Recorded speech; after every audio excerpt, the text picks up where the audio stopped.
I've been chair of the Kent and Allegan County Workforce Development Board, which is part of Michigan Works.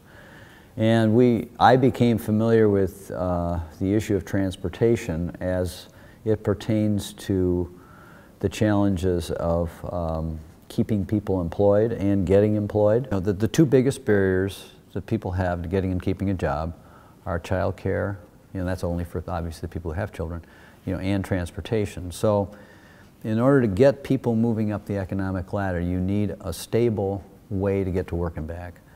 The more public transportation opportunities that you have, and there are multiple, and they can be all kinds of different ones, the more you enable people to move up the economic ladder economically because they've got that taken care of.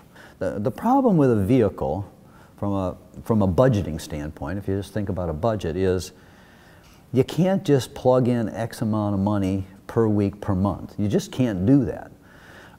Because, and I've always had a nice car and a good dependable car, and that's great until I have to have the brakes worked on. And that's a crisis, because that's not a $100 bill. That's, $400 or $500. And what do? You're only making $8 to $10 an hour. What do you do? How do you do that? Well, maybe you don't fix your brakes. Well, that's not a good solution.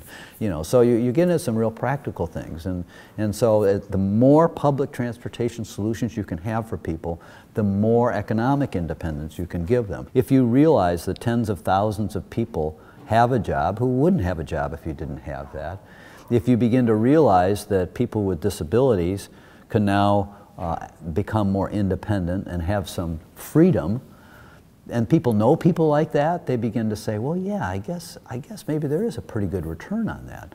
Then you can ask the questions of whether they're using your money wisely and appropriately, and I think we've been very lucky with the Rapid. They do a very, very good job of staying current with making sure that they don't have bus lines that are infrequently used and stay up to date, and their ridership just keeps going up and up and up, and it's students and it's people working, and those are the people that are using it. Most people don't know that, and they don't understand all of what the Rapid is. They don't know that they've got van pools. They don't know that they've serviced employers for years. They don't know that you have the dial ride system. They certainly know that we got buses downtown. They don't know that we're trying to, create a new corridor where you'd have literally constant, bus traffic within a very high traffic area. They don't know those things, so you're gonna have to tell them.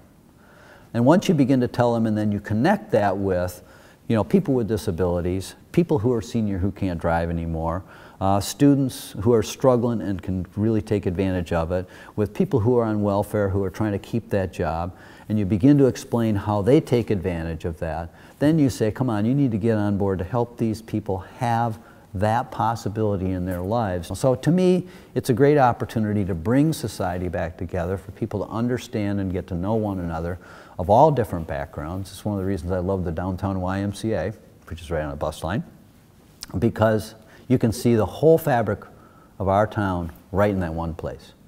You walk in there and you see all the different nationalities, you see ethnic groups, they don't all speak English, and it's just cool. And that's the kind of community I want. And I won't say that's true for everybody, but I think the more people get exposed to that, the more they will enjoy that, and that makes for a vibrant economic environment as well.